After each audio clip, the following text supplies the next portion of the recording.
ওম শান্তি। আজ 16/11/2024 প্রাত মুরলি। বাবা আজ বলেছেন, মিষ্টি বাচ্চারা, বাবা এসেছেন তোমাদের আত্মিক কারিগরি শেখাতে, যে কারিগরির দ্বারা তোমরা চন্দ্র সূর্যকে পার করে শান্তিধামে যাও। আজকের মুরলির প্রশ্ন, সায়েন্সের অহংকার এবং সাইলেন্সের অহংকার, এই দুইয়ের মধ্যে পার্থক্য কি? উত্তর, সায়েন্স অহংকারী হয়ে চাঁদ তারায় যাওয়ার জন্য কত অর্থ ব্যয় করে, দেহের জন্য বিপদের ঝুঁকি নিয়ে যাত্রা করে। তাদের ভয় থাকে যাতে রকেট ফেল না হয়ে যায়। তোমরা বাচ্চারা সাইলেন্সের অহংকার নিয়ে একটি টাকাও খরচ না করে সূর্য চন্দ্রকে পার করে মূল বতনে পৌঁছে যাও। তোমাদের কোনো ভয় থাকে না, কারণ তোমরা শরীর এখানেই ছেড়ে চলে যাও। ওম শান্তি। আত্মিক পিতা বসে আত্মারূপী বাচ্চাদেরকে বোঝাচ্ছেন।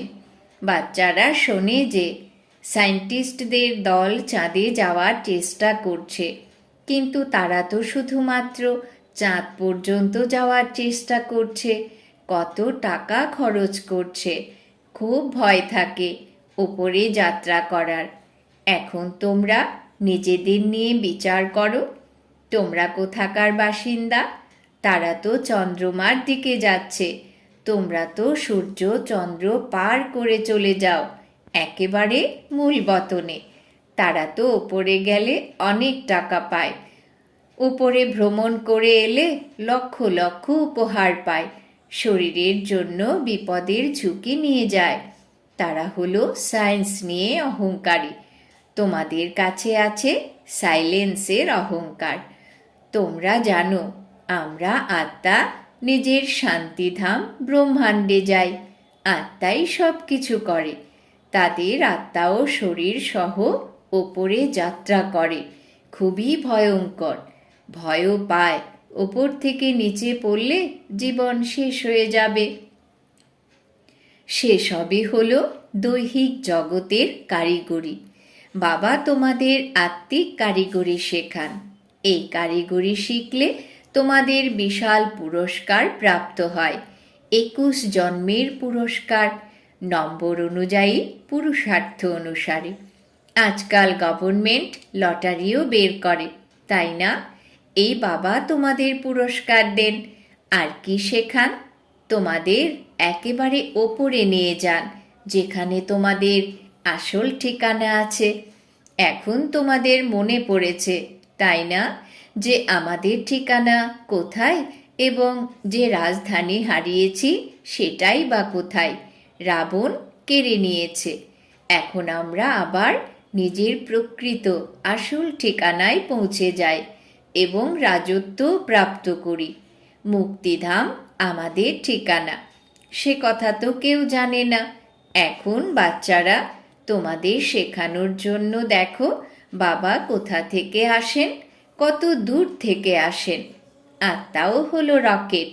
তারা দেখার চেষ্টা করে ওপরে গিয়ে যে চাঁদে কি আছে, তারাই কি আছে। তোমরা বাচ্চারা জানো সেসব হলো মহাকাশের আলো।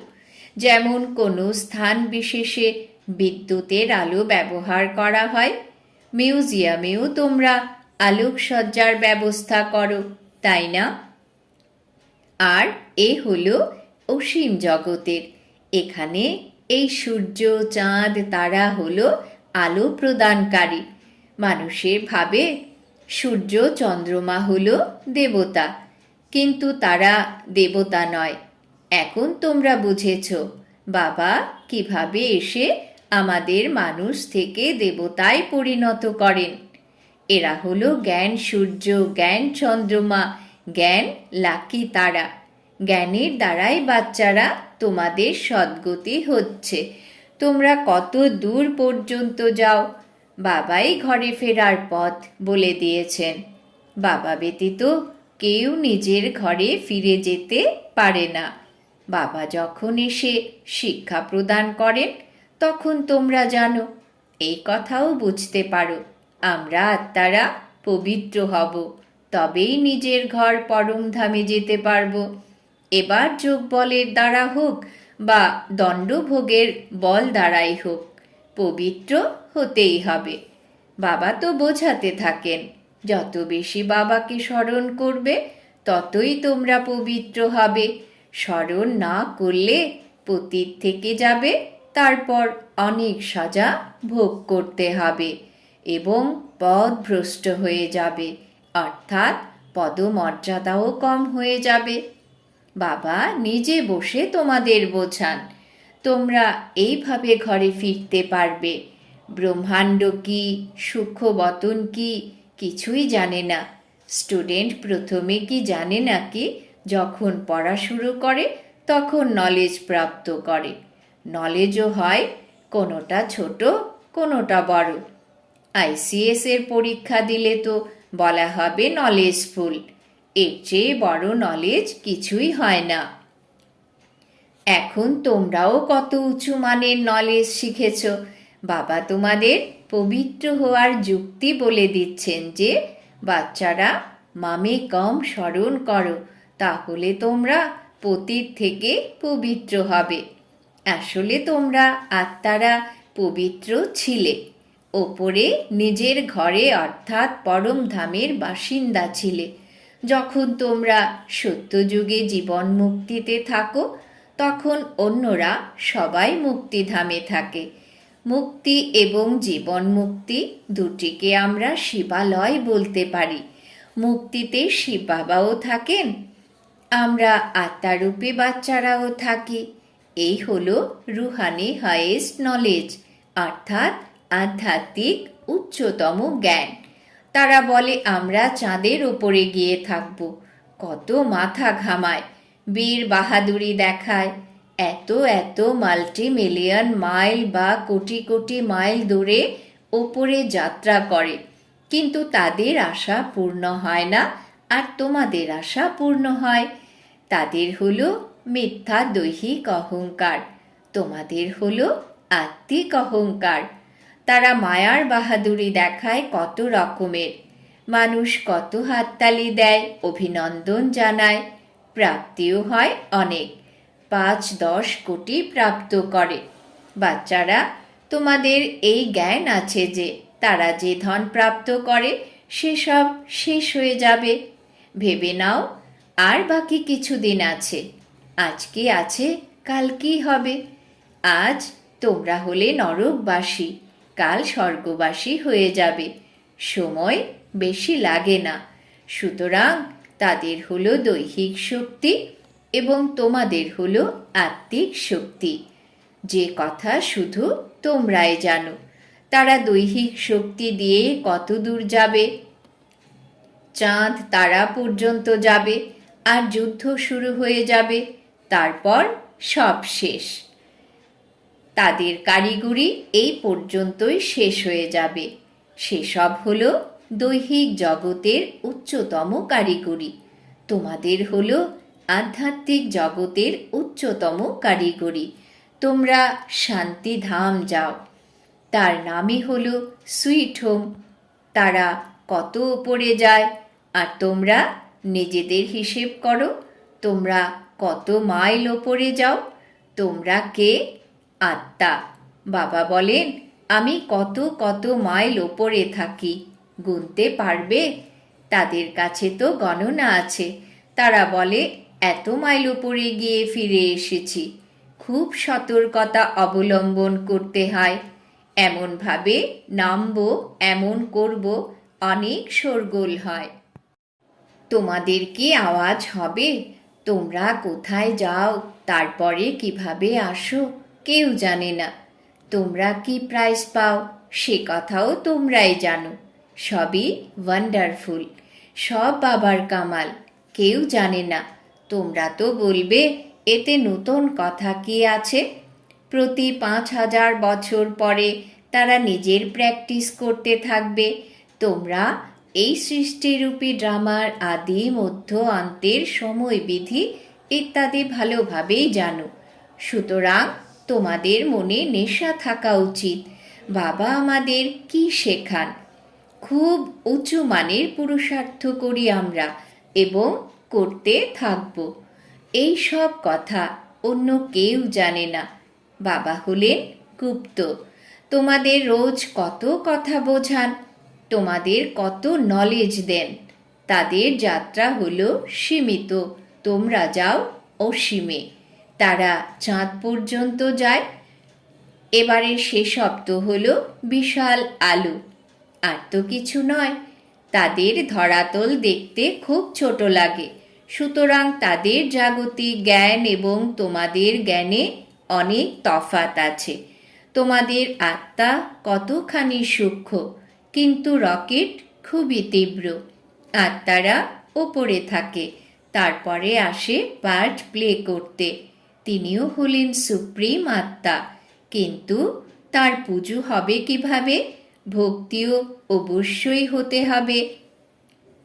বাবা বুঝিয়েছেন, অর্ধকল্প হলো জ্ঞান অর্থাৎ দিন, অর্ধকল্প হলো ভক্তি অর্থাৎ রাত। এখন সঙ্গম যুগে তোমরা জ্ঞান প্রাপ্ত করো। সত্য যুগে তো জ্ঞান থাকে না, তাই পুরুষোত্তম সঙ্গম যুগ বলা হয়। সবাইকে পুরুষোত্তম বানানো হয়। তোমাদের আত্মা কত দূরে দূরে যাত্রা করে, তোমাদের খুব আনন্দ হয়, তাই না? তারা কারিগরি দেখায় তো অনেক ধন লাভ হয়। যদিও তোমরা জানো, যতই ধন প্রাপ্ত হোক সঙ্গে কিছুই যাবে না। এই মরে কি সেই মরে, সব কিছু শেষ হয়ে যাবে। এখন তোমরা কত মূল্যবান রত্ন প্রাপ্ত করো, সেসবের মূল্য গণনা করা যায় না। এক একটি বাক্য লক্ষ লক্ষ টাকার। কত সময় থেকে তোমরা শুনতেই থাকো, গীতায় কত মূল্যবান নলেজ আছে। এ হলো প্রকৃত গীতা, যাকে মোস্ট ভ্যালুয়েবল বলা হয়। সর্বশাস্ত্রের শিরোমণি হল শ্রীমদ্ ভাগবত গীতা। তারা যদিও পড়ে, কিন্তু অর্থ কিছু বোঝে না। কেবল গীতা পড়লে কি হবে? এখন বাবা বলেন, আমাকে স্মরণ করো, তবেই তোমরা পবিত্র হবে। যদিও তারা গীতা পড়ে, কিন্তু একজনেরও বাবার সঙ্গে যোগ নেই। বাবাকেই সর্বব্যাপী বলে দেয়, পবিত্র হতে পারবে না। এবার এই লক্ষ্মী নারায়ণের চিত্র তোমাদের সামনে রয়েছে। তাদের দেবতা বলা হয়, কারণ দৈবী গুণ আছে। তোমরা হলে আত্মা। তোমাদের পবিত্র হয়ে সবাইকে নিজের প্রকৃত গৃহ পরম ধামে ফিরতে হবে। নতুন দুনিয়ায় তো এত মানুষ থাকে না। বাকি সব আত্মাদের ফিরতে হবে নিজের ঘর পরম ধামে। বাবা তোমাদের ওয়ান্ডারফুল নলেজ দেন, যার দ্বারা তোমরা মানুষ থেকে দেবতা স্বরূপে উচ্চ স্বরূপধারী হও। সুতরাং এমন পড়াশোনার প্রতি মনোযোগ ততটাই চাই। বাবা এই কথা বোঝান যে যেমন কল্পপূর্বে মনোনিবেশ করেছিল, সেরকমই করবে। বোঝা যায় সবই। বাবা সার্ভিস করার খবর শুনে খুশি হন। বাবাকে কখনো চিঠি না লিখলে বোঝেন তার বুদ্ধি যোগ কোথাও পাথরে নুড়িতে আটকে আছে। দেহ অভিমান এসেছে, বাবাকে ভুলে গেছে। তা না হলে ভেবে দেখো, লাভ ম্যারেজ করলে নিজেদের মধ্যে কতখানি ভালোবাসা থাকে। হ্যাঁ, যদিও কারুর মন পরিবর্তন হয়ে গেলে স্ত্রীকে খুনও করে। এ হলো তোমাদের তার সঙ্গে লাভ ম্যারেজ। বাবা এসে তোমাদের নিজের পরিচয় দেন। তোমরা নিজেরা আপনা থেকেই পরিচয় প্রাপ্ত করো না, বাবাকে আসতে হয়। বাবা আসবেন তখন যখন দুনিয়া পুরনো হবে। পুরনো দুনিয়াকে নূতন করতে অবশ্যই সঙ্গমেই আসবেন। বাবার ডিউটি হলো নূতন দুনিয়া স্থাপন করা। বাবা তোমাদের স্বর্গের মালিক বানিয়ে দেন। অতএব এমন বাবার সঙ্গে কতখানি ভালোবাসা থাকা উচিত। তাহলে তোমরা কেন বলো যে বাবা আমরা ভুলে যাই বাবা হলেন কত উচ্চ থেকেও উচ্চ, তার চেয়ে উচ্চ আর কেউ নেই।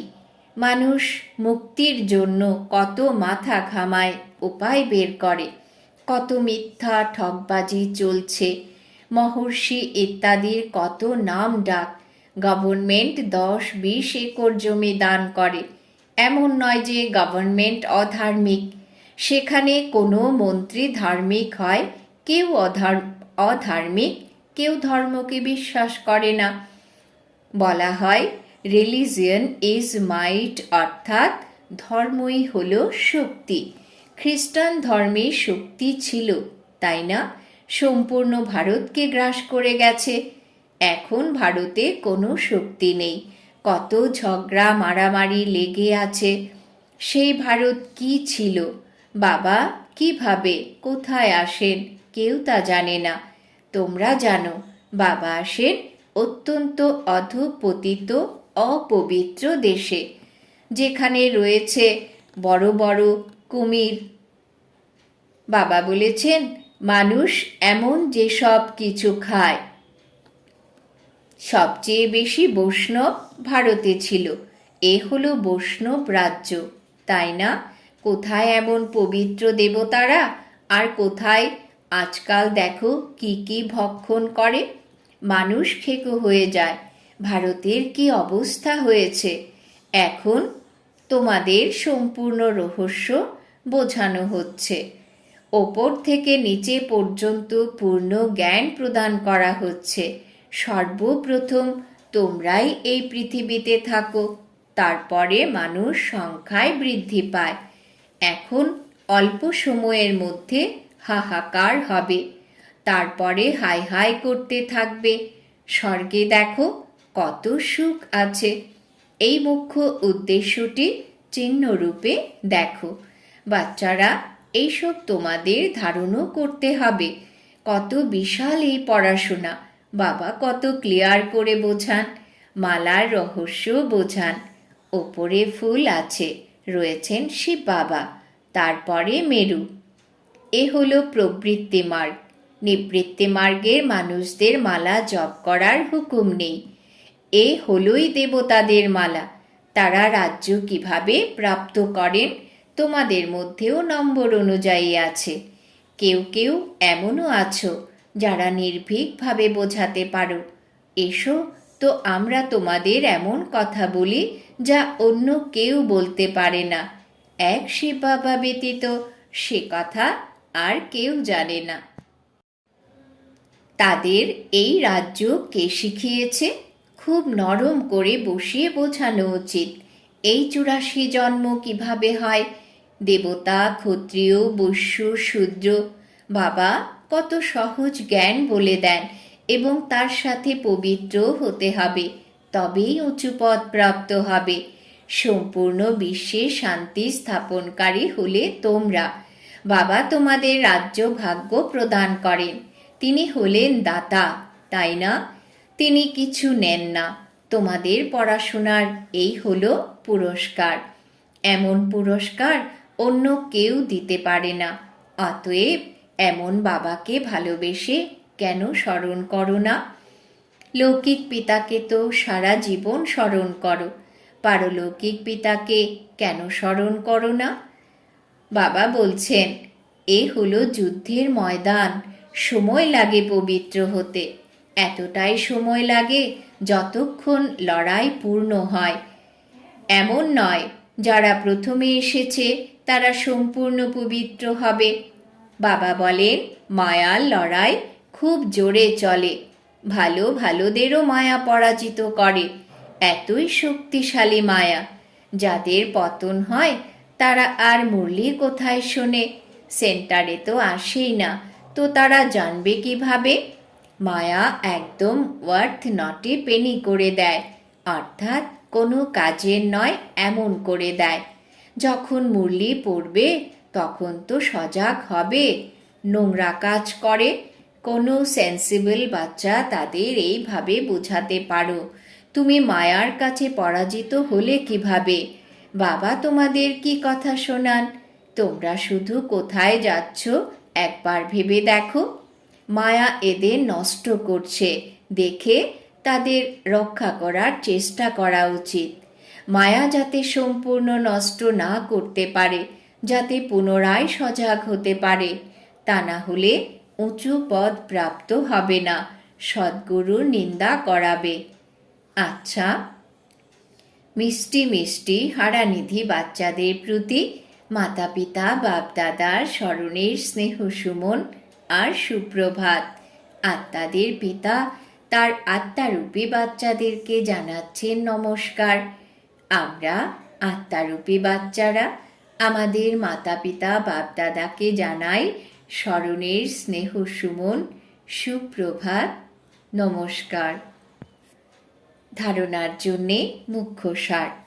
1 নম্বর, বাবার কাছে সাইলেন্সের কারিগরি শিখে এই দৈহিক জগৎ থেকে অসীম জগতে যেতে হবে।